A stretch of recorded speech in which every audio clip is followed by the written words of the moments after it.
Hej, mit navn er Jakob Schaumann, og i dag vil jeg fortælle om det økonomiske kredsløb.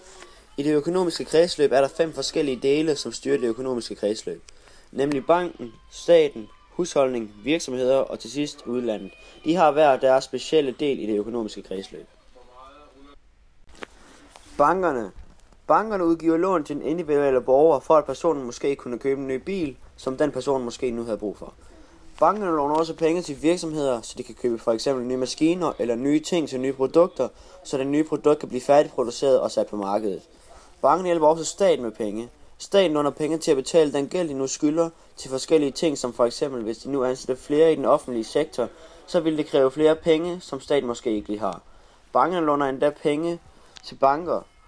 Bankerne låner penge fra Nationalbanken, da det er den øverstliggende bank, altså den største bank.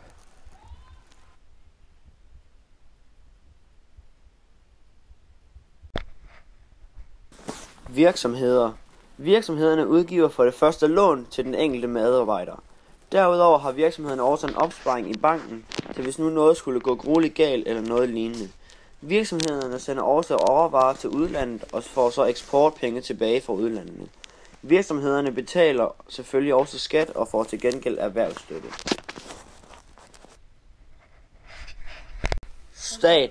Staten modtager fra den individuelle borgers skat og giver til gengæld gratis skolegang og sygepleje. Staten modtager også skat fra den enkelte virksomhed og giver til gengæld erhvervsstøtte og køb af deres varer. Staten har som alle andre virksomheder og enkelte borgere en opsparing i banken.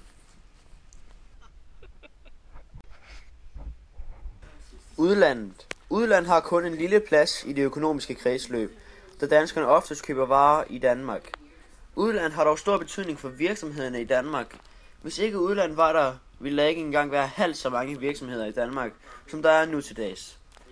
Udlandet køber nemlig de danske varer, og virksomhederne får til gengæld eksportpenge tilbage.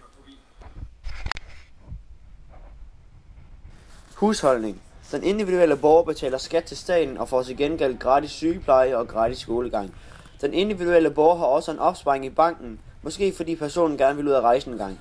Den individuelle borger har selvfølgelig også kontakt til virksomhederne, da det er personens arbejdsplads. Den individuelle borger har også en smule kontakt til udlandet, da den enkelte person måske bestiller varer fra udlandet. Case. Min case er, staten sænker kontanthjælpen.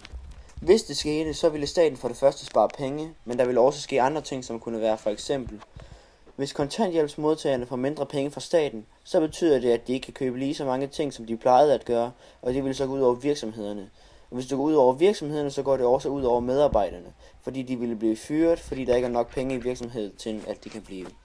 Det går også ud over bankerne på den måde, at folk ikke sætter penge ind på kontoen længere, og så mister banken sine omsætning. Og så vil det begynde at gå nedad. Det eneste positive er faktisk, at staten vil spare penge til dem selv.